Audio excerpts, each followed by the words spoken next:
Let me welcome you to the topic of smoke evacuation in the operating room. Before we get to this topic, which I think is very pertinent in today's surgical practice, let me briefly introduce myself. My name is Leonard Schultz, and I have been a practicing surgeon for approximately 30 years in the Twin Cities of Minnesota. During that period of time, I've had a special interest in laser surgery. But as you probably know, laser surgery produces a lot of smoke.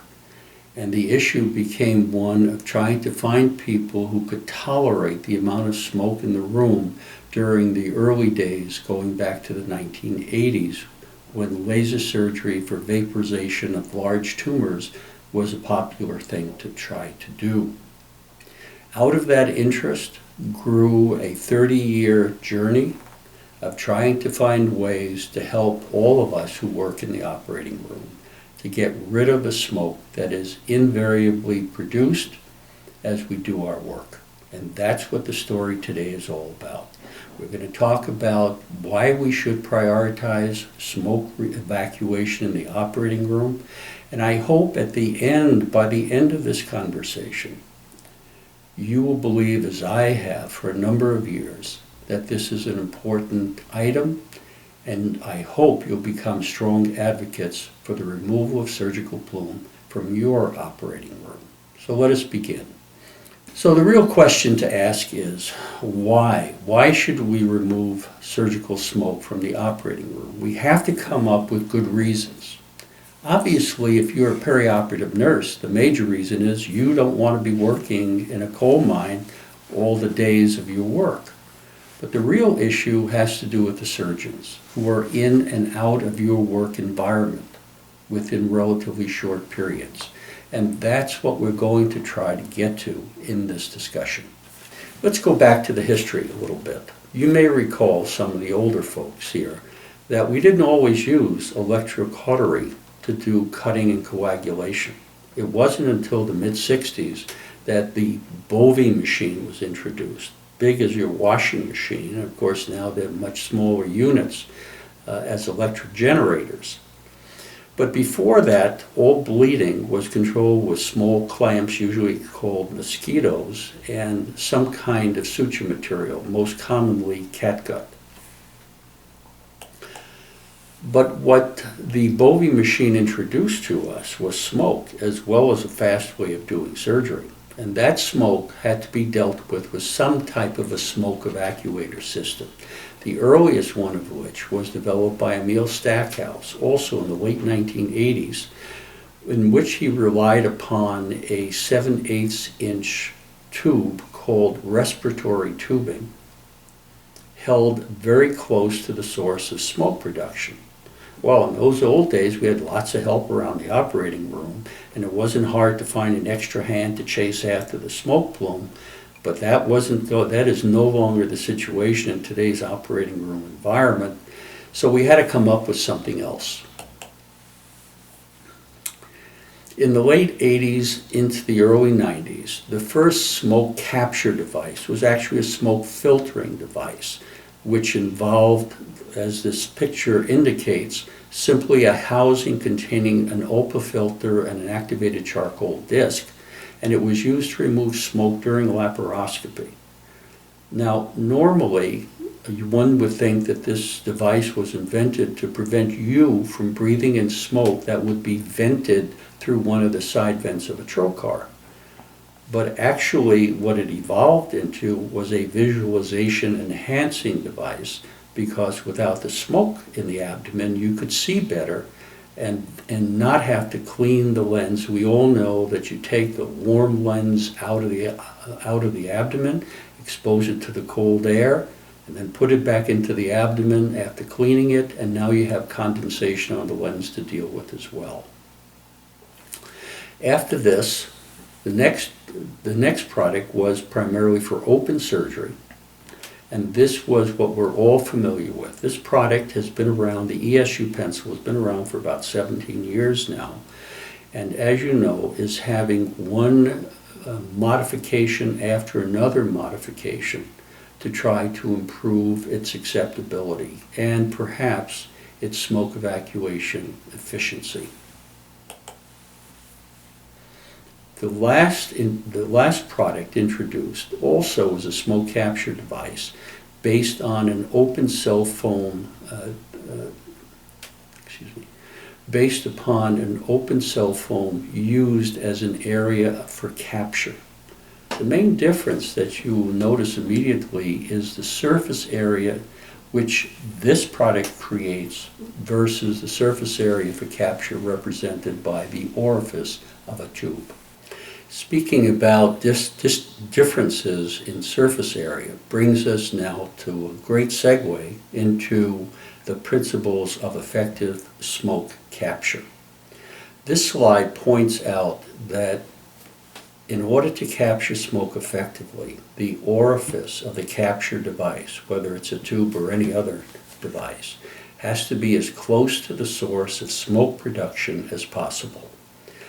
A number of studies done at the University of Minnesota, Department of Mechanical Engineering Particle Calibration Laboratory, where these results were obtained, the results in this slide were obtained, indicate that if you were to keep an open tube, which we call a wand, close to the source of smoke production, as little as an inch or 2 inches, the smoke capture efficiency is very high.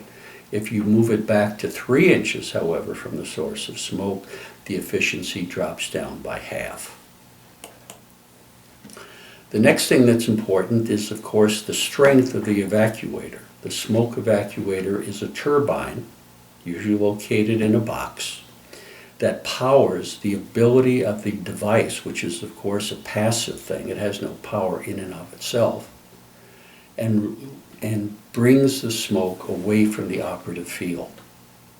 The stronger the smoke evacuator is, that is, the more airflow it can generate, the further will the column of smoke travel. Let me say that again.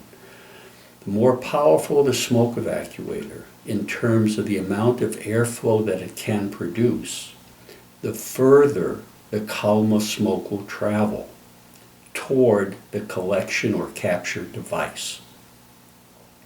The minimum amount of airflow necessary to capture smoke is about 25 to 35 cubic feet per minute. Most modern smoke evacuators are capable not only of that much, but even as much as 45 cubic feet per minute or more. This is perfectly adequate to have a high smoke capture efficiency.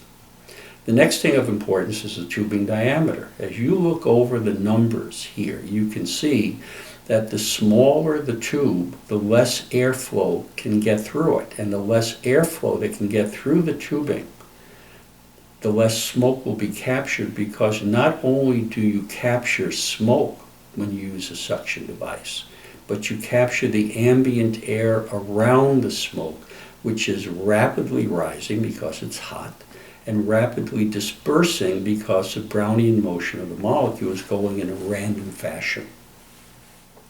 So the three major principles then are the closeness of the orifice of the capture device to the source of smoke, the strength of the evacuator, and the size of the tubing, bigger is better, the size of the tubing that allows greater airflow.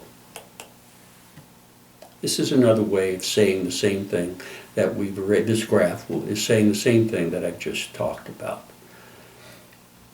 The bigger the tubing, the more the strength of the smoke evacuator, and the closer the orifice is to the source of smoke, the better will be your smoke capture efficiency. Okay, so we finally get to the good stuff now. Why should we care?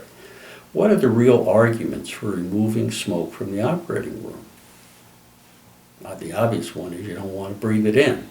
But boy, there are a lot more reasons than that. First of all, let's understand that smoke is just one of the poisons that we bring into our body every day. We do it in a number of ways. We absorb poisons through our skin. We breathe them in through inhalation, which is the most common common way that we bring in these poisons, and then we ingest them. When you work in an operating room, be aware that there are various environmental dangers for you to deal with. The obvious one is radiation. Nobody will argue that you need a lead shield around your thyroid when you work around a lot of x-rays, as in orthopedic or spine work, to prevent thyroid cancer. No one will argue that you can use noise suppressors if the operating room you're working within has excessive noise, because we know that chronic exposure to noise levels of 60 decibels or more will result in hearing loss over time. But the third environmental danger is that of surgical plume, and it has both short and long-term health sequelae. First of all, this is what we know about smoke at this particular moment. 1. HPV inhalation, which is human papillomavirus found in venereal warts, can produce adenocarcinomas of the nasopharynx and tonsillar cancer. This is out of the closet, as it were. Now, we can't hide it anymore, and before the last few years, it was always anecdotal, but now, unfortunately, it becomes more and more common. The toxic gases and particulates in smoke, we all know about these. We've been taught this for a number of years now. There are over 600 gases, but the important ones, the ones that NIOSH has said that has both mutagenic and carcinogenic properties, include things like benzene, formaldehyde, various aldehydes. And these are the things we don't want to be breathing in on a consistent basis. The short-term effects. Kay Ball did a research project for her PhD thesis. You may recall that Kay is the past president of AORN. What she found was that the incidence of respiratory illnesses in perioperative nurses is twice that found in the general U.S. population. And of course, you're all familiar with dry eyes, tears, sore throat, and so forth, occasioned by the end of the day. But what are the long-term effects? Well, what we're finding is that the long-term effects are based upon breathing in chronic inhalation of the nanoparticles, which, by the way, comprise 80% of the surgical plume. Breathing in that over a long period of time will result in serious systemic illnesses, depending upon individual genetics, pre-existing illnesses, and the dose duration of exposure. Nanoparticles, these are also called, by the way, in the medical literature, ultrafine particles. You don't hear very much about these. I have not heard anything in the surgical literature, read anything in the surgical literature about nanoparticles, except for one German article that measured nanoparticles in the operating room during various operative procedures. What that article stated was that the nanoparticles remain in high concentration despite the ventilation systems normally present in the operating room. In other words, there is a continual increase in the nanoparticles coming from the smoke during the operative procedure. Now, nanoparticles are particles of less than 1/10 of a micron.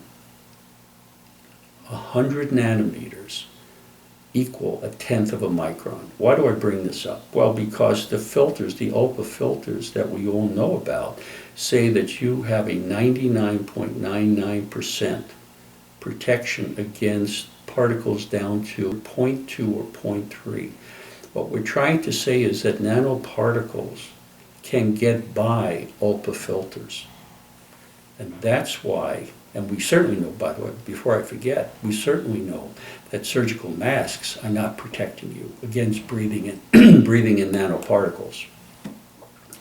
I first found out about the term nanoparticles as a result of the research at the University of Minnesota when the individual who was carrying out the experiment sent me this graph. And in this graph, this was the one that pointed out to me that 80% of the plume that we were investigating, that was being investigated, were nanoparticles. Before that, I had never heard, in 30 years of practice, had never heard of a nanoparticle in the surgical literature. but I soon found out about them, and this is the article that I recommend you go to try to find out the effects of nanoparticles on your individual health. Pretty scary stuff.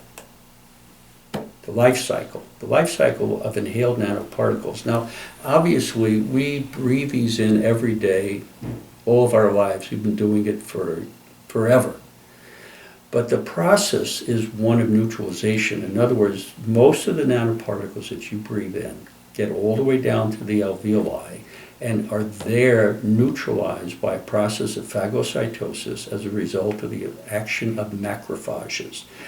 This neutralized material eventually becomes known as phlegm, moves up the respiratory tract by a process known as a mucociliary elevator. Forget that term, you'll never use it. It then goes right into your esophagus and is excreted as part of the stool. But what happens when there's an accumulation of certain size nanoparticles, the 20 to 80 nanoparticle size? That's the critical part, because those can concentrate in the alveoli because the macrophages are not quite as efficient at neutralizing them. Should they accumulate in sufficient amounts, they can pass through the alveolar membrane through a process called translocation, enter into the arterial lymphatic system, and go to all organs of the body. Therefore, you should not be surprised to hear that the first responders to 9/11, 10 years after the event, now have cancers in their liver and lymph nodes. How do you think those materials, and remember, they had an acute, overwhelming, toxic experience with inhaled nanoparticles as a result of them being first responders. Chronic inhalation of nanoparticles has been found to be associated with various serious systemic illnesses. Among them are neurodegenerative diseases such as Parkinsonism and Alzheimer's, as well as cardiac diseases such as coronary artery disease and cardiac arrhythmias. And while I'm going through this list, I want you to think about other people that you've worked with in the operating room who have come up with these diseases, not after 1 or 2 years of exposure, but working for 10 or 20 years or more. Other diseases include collagen diseases, such as systemic lupus or rheumatoid arthritis, as well as various cancers, which include breast, pancreatic, and prostate cancer. All of these are really based upon what is known as the oxidative stress caused by nanoparticles, which literally attack mitochondria in the cell and interfere with their oxygenation. Now, after stating all these things about chronic inhalation, let's understand that you're not, if you were to be an advocate, you are not standing alone. OSHA has clearly declared that the employers are responsible for the health of their employees. And this includes both materials, such as masks and so forth, and gowns and that sort of thing. But they have to know that they are responsible for removing carcinogens from the operating room. And as we found out from NIOSH, and we'll get into this in a minute, NIOSH, the research arm of OSHA, has already indicated that the contents of surgical plume are both mutagenic and carcinogenic, and related this in what is known as warning letter number 11. This slide indicates what we've talked about just briefly, called the general duty clause and the respiratory clause. I'm sure many of you are very familiar with this. The OSHA standards, this is very interesting. In approximately the year 2000, a medical device company that sold smoke evacuators asked OSHA whether or not the bloodborne pathogen rule covers the inhalation of smoke, and does it offer a mandate for protection from that inhalation of smoke. OSHA responded that it did not, that the bloodborne pathogen rule does not cover this. But when you look at this slide and read it, it doesn't really make much sense. The reason why is because that bloodborne pathogen rule says that the perioperative team has to be protected against blood spatter So we have protective shields for our faces, and we can't get any of the blood on mucous membranes because of its potentially infected material. Excuse me? Potentially infected material as a liquid. We're talking about the same blood found in the surgical plume that comes from the very same individual with the very same fluid, which is now in the form of a vapor that you freely breathe in through your mask. Yet you're protected when it's a liquid instead of a vapor, a gas form. Makes absolutely no sense. But be aware, the bloodborne pathogen rule protects you against blood, but not another form in which you take it into your body. We mentioned NIOSH says get rid of smoke. It's potentially mutagenic and carcinogenic. AORN, your professional organization, makes no distinction between electrosurgical smoke and laser smoke and says get rid of it with local exhaust ventilation machines, commonly referred to as smoke evacuators. Your Joint Commission says the same thing. In other words, the hospitals are well aware that they should have an active program for removal of surgical plume from your work environment. The question is, will they do it?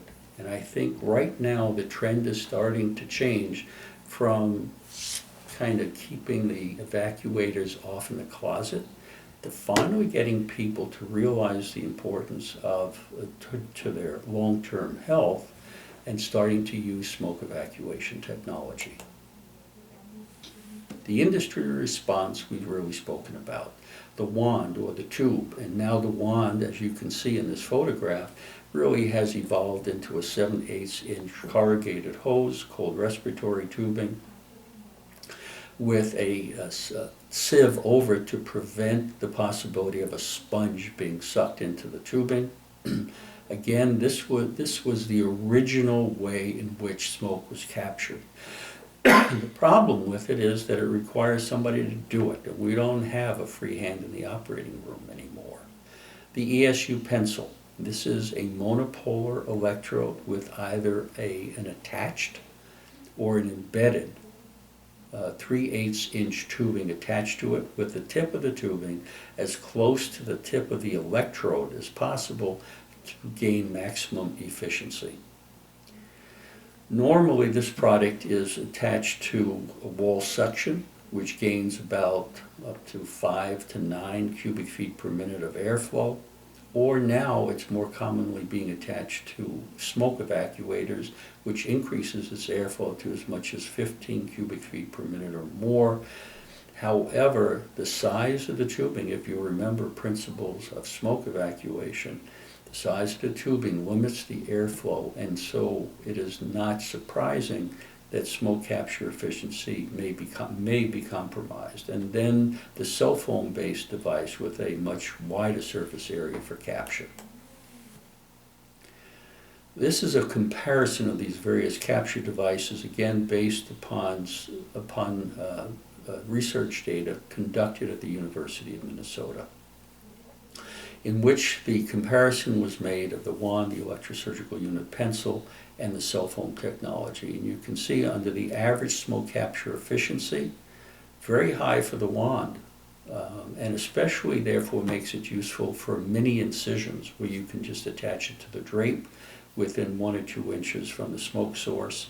The electrosurgical unit pencil, because by putting the tip of the tubing very close to the tip of the electrode and sometimes obscuring the vision of the surgeon, they pull it back to about 1 inch, 1.5 inches, at which time the smoke capture efficiency decreases. Whatever the reason is, these were the established numbers from the study.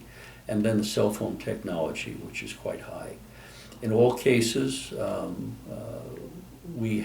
it is a disposable product. Hand fatigue has been mentioned about wand and electrosurgical unit pencil, but you can read the rest of it yourself. Smoke evacuators. They're either desktop or standalone. They rely upon ULPA filters for their filtration. There is, however, an alternative to these individual units, and that is a central vacuum system. And personally, I believe that this is where we will eventually go in the process of smoke evacuation for a very simple reason. Once installed, they no longer need ULPA filters. And it's no secret that ULPA filters are the most expensive part of a smoke evacuation program. And these central smoke evacuation systems, these central vacuum systems, actually pay for themselves, usually within 2 years of installation. This is a very clever idea. The Stryker units, which are combined fluid management and smoke evacuation systems, probably the most popular unit that we've run across as we visit various hospitals around the country. ULPA filters. ULPA filters are individual units usually encased in a plastic housing. They consist of pre-filter material. The ULPA filter material itself, which is most commonly microfibers of glass, and this is the material that absorbs the particulates that come through and that pass through it, followed by activated charcoal, which absorbs the odors and the chemicals themselves, and finally they may have a post filter as well.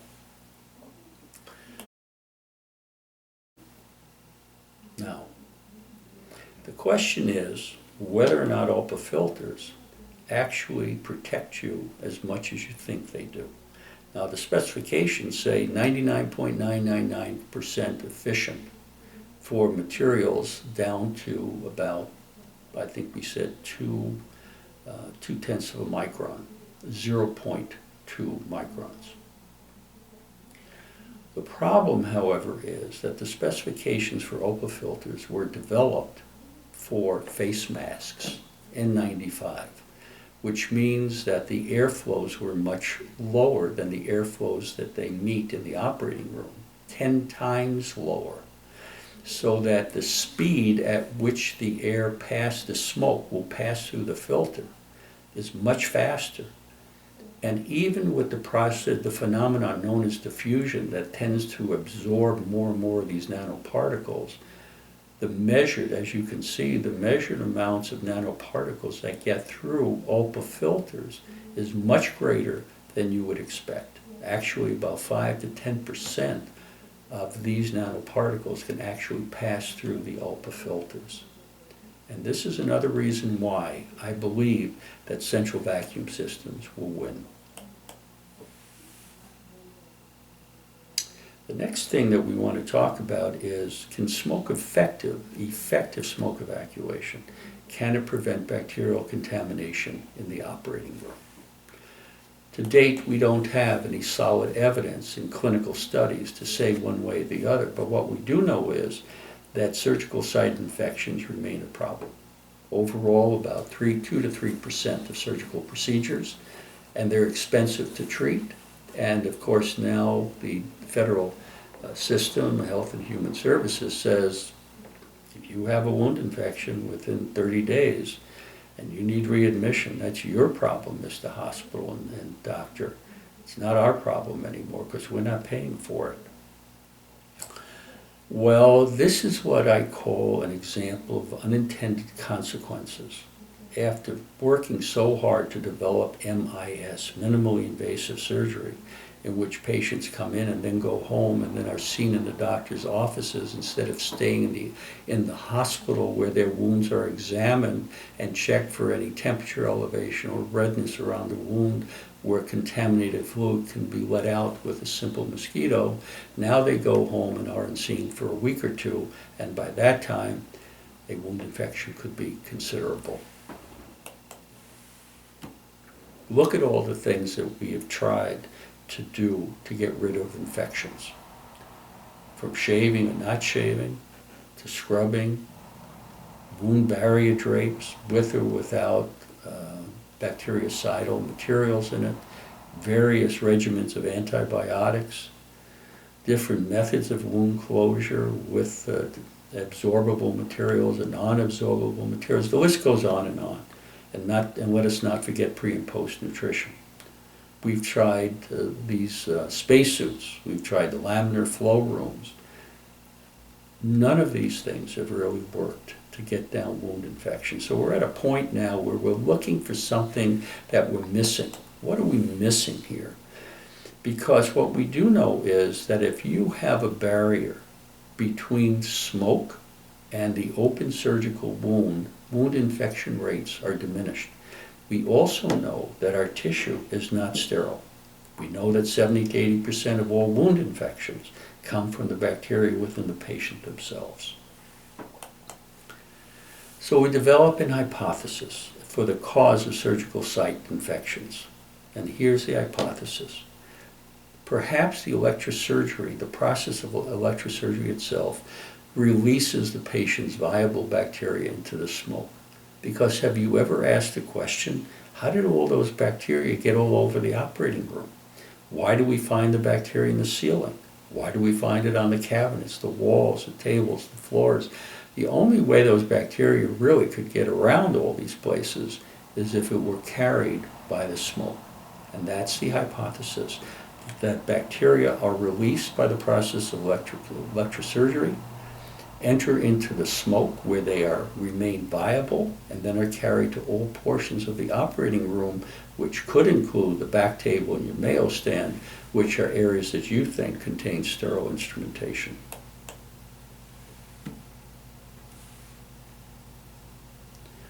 It therefore goes that if we could capture those bacteria that are released in the smoke, could we then prevent bacterial aerosolization and perhaps contamination of a surgical wound? To answer this question, a laboratory called Biotest Laboratories, a division of Steris Corporation here in Brooklyn Park, Minnesota, was asked that question. And they developed a protocol and did the experiments within a sterile plexiglass container called a glove box, which measured approximately 4 feet long and 1.5 feet high. And what you're looking at is a photograph of the experimental setup through the plexiglass. At the center is sterile pork, which was sterilized with gamma radiation and impregnated with Serratia marcescens. Around it are 4 sterile agar plates for culture. And to the right, although not numbered, is another sterile agar plate that's put on a micropore sampler, which is a little suction device that pulls any environmental air or smoke in toward the plate, which is covered by a metal sieve. This is a schematic of the same experimental setup. And in this particular set of experiments, lasers were used, in this case a CO2 laser. Electrosurgery current was used as full coagulation, and then a blended current, which is what most of us would use in the operating room. There was an LEV, a smoke evacuator, with the reticulated cell foam device, which was placed close to the experimental area. And these are the results of that study. There's a lot of data on this slide, and we'll try to go through it. First, let's see the type of the device used. And then let's go over to the control. The baseline simply says, were there any colonies formed of Serratia marcescens, CFUs, formed in the device itself before we even started the experiment? And the answer is no. And then we used a predecessor of the reticulated cell foam product called Mini-Square, called Square. That was used, and then 2 other experiments. So these experiments were repeated 3 times. And in each instance, when the CO2 laser was used, no colonies were formed. Well, when you think about it, years ago, this laser was used actually to sterilize wounds that were recalcitrant to the usual methods of debridement and sterilization. And so it was really not surprising that no colonies, no bacteria could survive the effects of the CO2 laser. The same was true of the coagulation cautery. The heat transfer was so great that it killed off the bacteria. And you'll notice again, under the controls, no colonies were formed. And these colonies, by the way, we're talking now about the micropore sampler. So in order to form colonies in this control group, the bacteria had to be released into the smoke as a result of these heat transfer devices, and then move the 3 or 4 feet all the way to the sampler where they would possibly grow on the sterile petri dish that was present in the device. As it turned out, the only ones that had too many colonies to count were when we used blended cautery. In other words, the model of using mixed electrocautery, the blended current, would now allow us to study viable bacteria carried by smoke. Another way of saying this is that electrosurgical current in a blended format can produce aerosols filled with bacteria. And that's why TNC, too numerous to count, colonies were formed on that distant petri dish. The next study was to see whether or not the effective smoke evacuation using the squares could produce a diminution in contamination of the simulated surgical wound represented by those 4 petri dishes surrounding the contaminated tissue. In this case, now that we knew that blended electric cautery could produce viable bacteria, only this method was used. What this slide shows is that petri dishes 3 and 4, at positions 3 and 4, had a significant reduction in the amount of colonies counted in contrast to controls and those further away from the smoke capture device. It therefore follows, as a result of this, that what we really need to do is now proceed with a clinical study using effective smoke evacuation to see whether or not we can actually decrease the incidence of surgical wound infection. And that is the conclusion in terms of looking at smoke evacuation as a possible future infection control device. Now that we have established that viable bacteria can be released into the smoke through the use of electrocautery, now let's consider if there are viable bacteria in our own tissue. This slide, which reflects a paper given at the International Society for the Advancement of Spine Surgery in 2018, was presented by physicians from the Hospital of Special Surgery in New York City. This study showed that 33% of 53 posterior spinal cases done had actual various bacteria cultured from different layers of the wound during a sharp dissection down from skin down to bone, and that these bacteria were present at all levels of the wound. What this to me showed was support that bacteria are released by electrocautery into the smoke, as was initially shown at the earlier slides from a laboratory study published in AORN in 2015. This next slide shows a collection of some 1,000 cases, of over 1,000 cases of posterior spinal procedures done at the University of Massachusetts and reported by Dr. Christian DiPaolo, which showed a downward but not a statistically significant decrease of post-operative infections in these posterior spinal cases. Let us remember that this study was one in which smoke evacuation technology was used in the posterior spinal fusion cases. This slide reflects a recent publication in the Spine Journal by Dr. Kirkham Wood and his group at Stanford University, in which 25 posterior spinal fusions were done with the use of the open cell foam mini square smoke evacuator, and 26 patients had the ESU pencil used.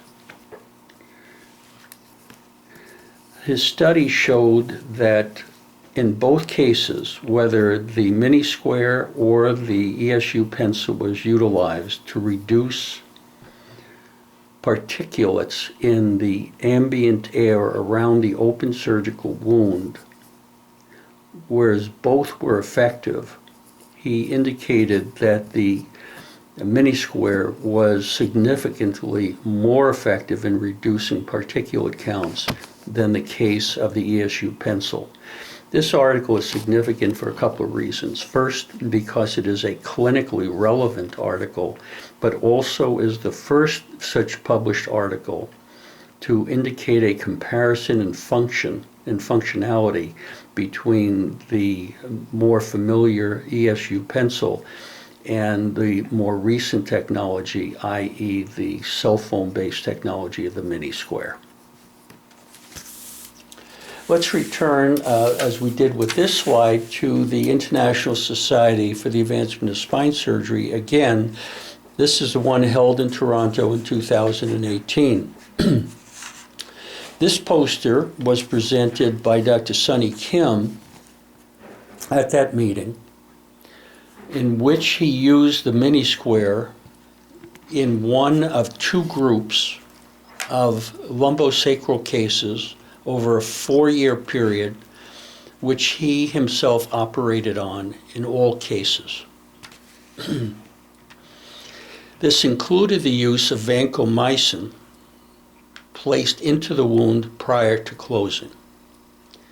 This slide shows a major decrease in lumbosacral cases in which the mini square, i.e. that open cell foam device in which the mini square was used, versus no smoke evacuation, but in all groups vancomycin was instilled. As we think about this, we realize that we finally have come to the point in the study of smoke capture where we can say that that both the perioperative team and their patients can definitely benefit when effective capture technology is used. And there are other benefits to effective smoke evacuation. We all know that clean air reduces the incidence of absenteeism. And absenteeism in the operating room has as its second most leading cause respiratory illnesses. We all know that the first is musculoskeletal problems. What effect effective smoke evacuation could have on absentee rates in the operating room and the implications for cost savings is as yet unknown. The other aspect of it is that we know that illnesses in the operating room related to environmental issues have been litigated and won by the litigants, by the claimants. And so the hospitals are, in fact, and the other employers are held responsible for clean, healthful environmental conditions for their employees. In the operating room, there's no question there are certain barriers to its use, and certainly the surgeon resistance is primary. As a previously practicing surgeon, I can tell you that probably the origin of this resistance is that once surgeons establish effective protocols for doing their procedures, they're very loath to introduce any new technology or any new methodology because of concerns about the possible effect that it may have on a successful outcome from their operative procedures. And therefore, any new technology is going to have resistance. And any new mandated protocol, no matter what the method for smoke capture is going to have resistance. So education is really what is needed. And we hope that we're developing better arguments for why surgeons will benefit, not directly, certainly not in terms of revenue or patient accumulation, but rather because of the increased safety of their patients to something such as the incidence of wound infection, postoperative wound infection. The aids, again, education and training. The more you know, the more relaxed you are with the technology, and once you realize that it will not interfere with protocols or the end results of your patients, you tend to say, certainly, I'll accept that. We cannot look toward the government at this point of view to try to see whether state or federal for mandates for the use of smoke evacuation equipment. This has to be a hospital by hospital decision, or now, because so many health systems are gaining more and more hospitals under their purview, it would really be health system by health system. But the smoke capture, or I should say smoke evacuation policies, are what will be necessary to see this happen on a uniform basis within your healthcare facility. And you as nurses, perioperative nurses and techs, and in some cases physicians who understand the value of smoke evacuation, have to become strong advocates for this at the various committee structures that are at the various committees that are necessary to finally win favor.